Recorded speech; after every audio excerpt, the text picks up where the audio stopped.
Gracias, doctora. Buenos días a todos nuevamente y pues agradeciendo que estén aquí temprano para iniciar con nuestras pláticas. Bueno, el día de hoy yo les voy a comentar un poco acerca de esta enfermedad que es el síndrome de Lynch, que probablemente muchos de ustedes han estado en contacto con pacientes y que es muy importante reconocer a estos pacientes, a estas familias, ya que pues podemos hacer mucha prevención una vez que se diagnostican estas familias. Como definición tenemos que pues, el síndrome de Lynch es una enfermedad que se caracteriza por un desarrollo temprano de cáncer colorectal, endometrial, tracto urinario, gástrico, ovárico, intestino delgado, hepatobiliar y cerebro, y tiene un modelo de herencia autosómica dominante, es decir, quien tiene una mutación en alguno de los genes de riesgo para la enfermedad tendrá un 50% de riesgo de heredarlo a la siguiente generación, ya sean hombres o mujeres.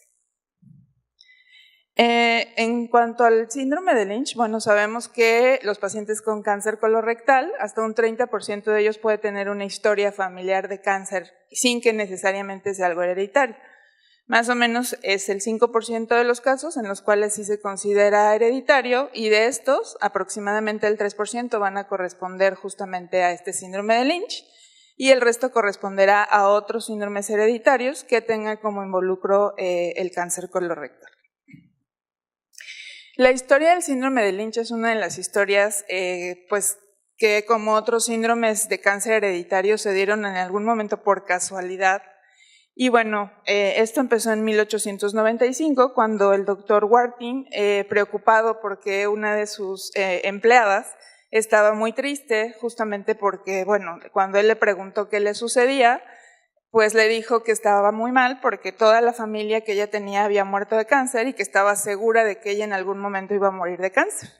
Entonces el doctor Warting se dio a la tarea justamente de hacer la genealogía de su empleada y vio que realmente sí había muchos casos de cáncer, principalmente era gástrico, colon y ginecológicos.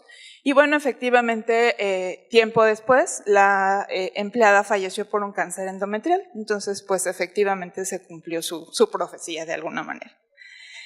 En 1962, el doctor Lynch era residente. Le tocó ver a un paciente que tenía serios problemas por alcoholismo y también al hacer el interrogatorio, pues el paciente le contó al doctor Lynch que él tomaba de esa manera o se había vuelto alcohólico porque pues justamente también tenía esa premisa de que toda su familia había fallecido por cáncer, ¿no? Entonces igual hizo su genealogía y tenía también muchos antecedentes de cáncer colorectal. Entonces bueno, de aquí se derivaron de la primera familia del doctor Warting, que es esta, la familia G, donde bueno, no se ven muy bien los diagnósticos, pero como les mencioné es básicamente cáncer colorectal, gástrico y ginecológico. Y después el doctor Lynch, fueron en realidad dos familias las que él valoró, a una se le llamó familia M y a la otra familia N, y bueno, esto es porque eran originarias de Nebraska y de Michigan, y la familia G del doctor Warting porque tenía un origen alemán, entonces les dieron ese nombre a las familias. Posteriormente, en 1964, el doctor Lynch presentó justamente estos casos que él había descrito, bueno, que él había visto inicialmente, y junto con una genetista, que es la doctora Shaw, pues hicieron una colaboración porque ella le mencionó que también había visto una familia en la cual pues se presentaba prácticamente lo mismo que él había visto en las familias, y de esa manera, bueno, empezaron a conjuntar varios casos que estaban relacionados básicamente con la presencia de cáncer colorectal.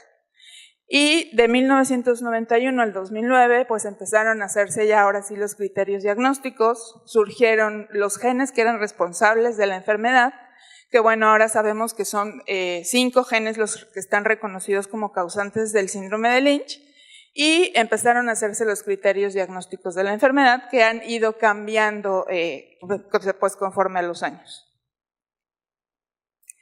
Aquí vemos los criterios clínicos que, bueno, inicialmente se hicieron como los conocemos como los criterios de Ámsterdam I y que, bueno, básicamente esos criterios toman en cuenta solamente a los pacientes o a las familias que tienen como antecedente el cáncer colorectal. Posteriormente vieron que estas familias pues no era el único cáncer que presentaban, que había otros tumores relacionados y se hicieron los criterios de cáncer de Ámsterdam II, en donde ya se incluyen justamente los tumores extraintestinales. Esa es básicamente la diferencia entre el Ámsterdam I y el II. Y posteriormente se hicieron las guías de Bethesda, en las cuales, además de estos criterios clínicos que ya se conocen en los criterios de Ámsterdam II, pues se incluyó justamente la realización de la inmunohistoquímica y la inestabilidad de microsatélites que puede hacerse en estos pacientes. Y bueno, en todos ellos siempre debe excluirse que haya una poliposis adenomatosa familiar para considerarlos como un síndrome de Lynch. En cuanto a las manifestaciones clínicas, bueno, la edad de presentación puede variar, pero en general prácticamente todos los pacientes que tienen mutaciones que dan síndrome de Lynch a los 40 o 45 años de edad ya van a presentar el cáncer colorectal. Pueden presentar adenomas, que esta va a ser una progresión acelerada si lo comparamos con aquellos que presentan el cáncer colorectal esporádico. Los pólipos pueden llegar a presentarse, pero en realidad son raros y obviamente no se van a presentar en las mismas cantidades que los pacientes que tienen el diagnóstico de poliposis adenomatosa familiar. Aquí el patólogo nos sería muy útil porque bueno, estos pacientes tienen ciertas características en la histología que son pobremente diferenciados, que pueden ser mucinosos, tienen infiltrado linfocitario y células en anillo de sello. Entonces, una vez que el patólogo nos esté reportando este tipo de características, sea un paciente joven o que tenga antecedentes de historia de cáncer colorectal, pues debemos sospechar que podemos estar ante un síndrome de Lynch. Los síntomas, bueno, van a ser los que ustedes ya conocen, generalmente no son inicialmente tan evidentes, pero bueno, posteriormente se van incrementando. Desafortunadamente, pues como seguramente a todos ustedes les ha tocado, difícilmente estos pacientes llegan en etapas tempranas, a menos que sean pacientes que ya se conozcan con la enfermedad y que los estemos monitoreando continuamente. Si son pacientes que se diagnostican por primera vez, pues desafortunadamente la mayoría de ellos les llegan ya en estadios avanzados, incluso pacientes jóvenes. En cuanto a las manifestaciones que se ven extracolónicas, bueno, el endometrio es uno de los tumores que más frecuentemente se ve en mujeres afectadas con esta enfermedad.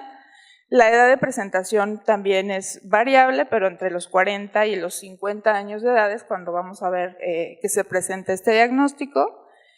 Cáncer uroepitelial y renal, que la edad en general va a ser a 10 o 15 años antes de lo que se vería en la población general.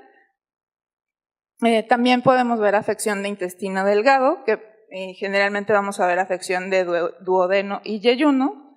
El cáncer gástrico, que después del cáncer de endometrio es el otro tumor que más frecuentemente vemos en estos pacientes con síndrome de Lynch. También vamos a ver, por supuesto, una edad de presentación temprana comparada con la población general. Tienen alto riesgo de tener inestabilidad de microsatélite también en este tumor. Y el otro es el tumor de ovario, que también más o menos entre los 40 y 50 años de edad lo vamos a ver en estas pacientes. De forma ya menos frecuente vamos a ver tumores cerebrales y de tracto biliar. Bueno, y también nos faltó aquí en mencionar cáncer de mama, que ayer fue uno de los que vimos justamente como de diagnósticos diferenciales de los pacientes con BRCA1 y BRCA2, en donde, bueno, inicialmente hubo mucha controversia acerca de si realmente mama formaba parte de Lynch o también tenemos justamente pacientes con BRCA que tienen cáncer de colon.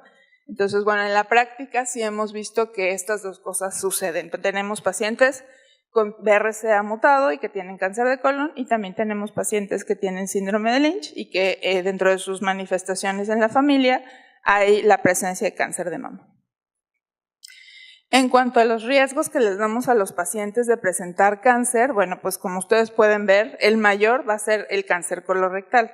Pueden tener un riesgo hasta del 80% de desarrollar el cáncer. Esto es algo también importante porque una vez que se diagnostica la mutación en la familia o en los pacientes, pues evidentemente los pacientes empiezan a pensar que mutación es igual a enfermedad. Entonces, bueno, el riesgo sí es muy alto, es uno de los más altos que damos, del 80%, pero puede ser también que caigan dentro de ese 20% en donde tienen la mutación, pero en realidad nunca van a desarrollar la enfermedad. El cáncer de endometrio, que también es uno de los riesgos más elevados que se les dan a los pacientes, que puede ser hasta el 60%, y hay algunas publicaciones en las cuales prácticamente el riesgo de endometrio y el de cáncer de colon es igual en las mujeres, es muy alto. El siguiente pues es cáncer de ovario, que es hasta del 20% el riesgo, y bueno, el resto de los tumores es de menos del 10% el riesgo que puedan llegar a presentar. Aquí la importancia de conocer estos diagnósticos es justamente por el seguimiento que les vamos a dar posteriormente a estas familias. En cuanto a las bases moleculares o la etiología de la enfermedad, bueno, ya sabemos que está dado básicamente por 5 genes.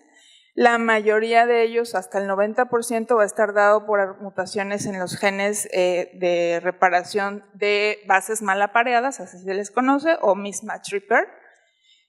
Y los principales van a ser MLH1 y MSH2, que nos van a explicar hasta el 90% de los casos con síndrome de Lynch. Y pues tenemos en menor proporción MSH6, PMS2, y bueno, recientemente se ha descrito que hay otro gen que en realidad no forma parte de esta cascada de mismatch repair, pero cuando tiene deleciones, EpCAM, lo que va a hacer es hipermetilar el promotor de MSH2 y por lo tanto afectar su función. Entonces, indirectamente nos va a causar también el síndrome de Lynch. En cuanto al espectro mutacional que vemos en estos pacientes, bueno, en la gráfica vemos que prácticamente la mayoría de los pacientes va a presentar mutaciones de sentido equivocado. Esto quiere decir que hay generalmente cambios de una base por otra y que nos van a dar cambios de un aminoácido por otro. Esa es la gran mayoría de mutaciones que vamos a encontrar en estos genes. Y en segundo lugar, las mutaciones sin sentido. Esas mutaciones sin sentido son las que nos van a dar codones de paro prematuro, y bueno, esa es como lo más frecuente que vamos a ver, estas dos mutaciones.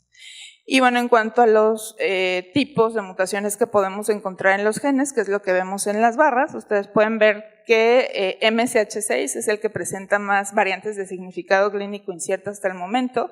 Sin embargo, pues en todos podemos encontrar mutaciones patogénicas, las variantes de significado clínico incierto y también polimorfismos.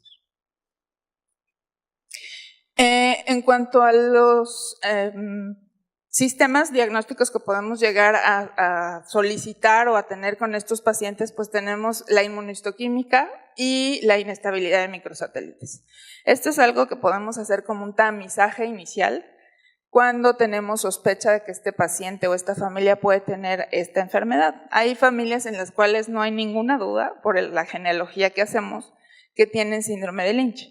Pero hay otros pacientes en los cuales a lo mejor son casos únicos, casos jóvenes, casos que tienen estas características histopatológicas que mencionamos inicialmente y que, bueno, necesitamos forzosamente que se haga este tipo de estudio de inmunohistoquímica y de inestabilidad de microsatélites. Entonces, la inmunohistoquímica pues justamente nos va a teñir estas proteínas que son el resultado justamente de los genes que ya dijimos que son responsables de la enfermedad. Y bueno, yo creo que esta tabla es muy útil, donde ustedes pueden ver justamente si hay ausencia o presencia de estos genes, cuál es el gen que podemos sospechar. Y bueno, hoy en día la mayoría de los laboratorios les hacen un paquete de sets de todos los genes que están involucrados en la enfermedad y no necesariamente tienen que irse justo al gen que es de sospecha. Pero bueno, si en su laboratorio no tienen estos sets de genes, se pueden hacer dirigidamente los estudios hacia el gen mayormente sospechoso que se vio en la inmunohistoquímica. Entonces, ¿qué nos va a decir la inmunohistoquímica? Pues nos va a ayudar a decidir qué gen o qué genes son los que vamos a analizar. Y bueno, por ejemplo, si hay una mutación en MLH1, esa no se observará durante el proceso de la inmunohistoquímica, ni PMS2. Si hay mutación en MSH2, pues no se va a observar la proteína MSH2 ni MSH6. Y si hay mutación en MSH6, esa es la proteína que no vamos a observar en la inmunohistoquímica. Y si hay una mutación en PMS2, pues no vamos a observar justamente esa proteína, PMS2. Entonces, de esa manera nos podemos guiar hacia qué gen es el que es el causante de la enfermedad en este paciente. El otro método que se utiliza frecuentemente o que se debe utilizar más bien como complemento de la inmunohistoquímica es la inestabilidad de microsatélites. Todos nosotros tenemos estos microsatélites que no son más que repetidos de 1 o de 2 nucleótidos y en cada uno de nosotros puede tener un número diferente de estos nucleótidos. Entonces lo que se hace justamente es estudiar el número de nucleótidos que tenemos en el tumor. Aquí hay una cosa importante que debemos tomar en cuenta y es que se debe hacer siempre la comparación con el tejido sano del paciente, porque como les menciono, cada uno de nosotros podemos tener repetidos diferentes, entonces no se vale que en el reporte les pongan que su paciente tiene o no inestabilidad de microsatélites y que fue comparado con un tejido normal. Entonces siempre tiene que ser comparado con el mismo tejido normal del paciente. Eso sí es algo importante. Y bueno, este es un ejemplo en el cual podemos ver arriba la inmunohistoquímica, en el cual de este lado tenemos MSH2 normal, MSH6 que hay pérdida de la expresión, posteriormente se hace la inestabilidad de microsatélites, que bueno, se considera que es inestable cuando es mayor al 30%, y una vez que tenemos esta inestabilidad comprobada y la inmunohistoquímica nos da como pauta de que el gen que puede estar afectado es MSH6, se hace el estudio dirigido molecularmente ahora sí de MSH6 y aquí tenemos, bueno, el electroferograma donde nos dice que efectivamente hay una mutación en el gen MSH6. Ahora, ¿para qué cómo vamos a hacer el diagnóstico? Pacientes que cumplen criterios de Ámsterdam, vamos a hacer el análisis mutacional de los genes que están asociados directamente al síndrome de Lynch y posteriormente, una vez que se encuentre en el paciente índice dónde está la mutación, vamos a ofrecer esa búsqueda dirigida del gen en el resto de la familia de primer grado que quiera saber su estado mutacional. Pacientes que cumplan los criterios de Bethesda, pues se hace la inmunohistoquímica que ya vimos, inestabilidad de microsatélites y análisis mutacional. Y también es importante justo el análisis de la hipermetilación de MLH1, que bueno, eso se puede encontrar en cánceres esporádicos. En cuanto al diagnóstico molecular, pues ya vimos que la mayoría de las mutaciones en las gráficas que les presenté inicialmente son mutaciones de sentido equivocado, entonces son sustituciones de un aminoácido por otro. Este diagnóstico lo hacemos por secuenciación y cuando tenemos sospecha de que esta familia sí tiene síndrome de Lynch y en la secuenciación no encontramos ninguna alteración, el siguiente paso es hacer MLPA, que es una técnica en la cual podemos diagnosticar grandes rearreglos, es decir, de lesiones o inserciones que sean demasiado grandes que por medio de la secuenciación no pudimos ver. Y como pueden ver en el cuadro azul, pues también tenemos mutaciones fundadoras en diferentes poblaciones que ya se han descrito muy bien, como en Canadá, Estados Unidos, Finlandia y otra vez en los judíos askenazí, que eso ya lo hemos estado escuchando en las pláticas anteriores, que es una de las etnias donde más frecuentemente vamos a encontrar justamente este tipo de mutaciones fundadoras. El tratamiento, bueno, pues un paciente con cáncer, ustedes lo van a tratar de forma convencional, sin embargo, bueno, en pacientes que tengan el diagnóstico molecular y que aún no tengan cáncer, pues puede ofrecerse una cirugía reductora de riesgo. Aquí pues nos hemos topado generalmente en que si son pacientes muy jóvenes declinan hacer este tipo de cirugías reductoras de riesgo, si son pacientes ya con mayor edad y que además tengan muchos familiares que hayan tenido la enfermedad, tienen mucha más conciencia de lo que les puede llegar a pasar, entonces generalmente son los que aceptan hacerse este tipo de cirugías reductoras de riesgo. Y bueno, sabemos que alrededor del 20% de pacientes pueden hacer tumores metacrónicos y el hacer la colectomía completa, esto se los reduce prácticamente al 3.4%. Entonces sí es algo importante que durante el asesoramiento pues les decimos a los pacientes acerca de esta disminución de riesgo con las cirugías. La otra es la histerectomía y salpingoforectomía reductora de riesgo, ya que vimos que estos órganos en las mujeres pues son los segundos, digamos, más frecuentes que pueden llegar a presentar, y esto se hace una vez que la paciente tiene paridad satisfecha o tiene alrededor de 40 años, ya que pues ya vimos que entre los 40 y los 50 años es cuando este diagnóstico se va a presentar. Y en cuanto al seguimiento que se les puede ofrecer a los pacientes, básicamente va a consistir en colonoscopía. Esta se va a iniciar alrededor de los 20 o 25 años o 10 años antes del individuo que esté afectado más joven en la familia, y esta la vamos a hacer cada año o cada 2 años. Esto dependerá del estudio basal y se decidirá junto con los médicos de endoscopía si se hace cada año o si la hacemos cada 2 años. En general es cada 2 años. También se hace un ultrasonido pélvico transvaginal, donde se va a tomar una biopsia de endometrio y se va a hacer un marcador que es el CA125, y esto se va a iniciar alrededor de los 35 o 40 años. Una endoscopía, ya que también vimos que el cáncer gástrico es uno de los más importantes en esta enfermedad, y esta se va a hacer cada 2 años y se va a iniciar entre los 30 o 35 años o 5 años antes del afectado más joven en la familia. De los otros tumores que también ya vimos que pueden llegar a presentar, pues están los del tracto urológico, entonces vamos a hacer ultrasonido renal y ego, y este se va a hacer cada año. Muchos de estos estudios van a depender justamente de la historia familiar. Hay familias en las cuales predomina justamente colon, endometrio y ovario, entonces esos son los que más vamos a estar vigilando en la familia. Hay otras familias en las cuales sí van a presentar otros tumores extraintestinales y justamente nos vamos a enfocar hacia el estudio de esos otros órganos que puedan llegar a afectarse en la familia.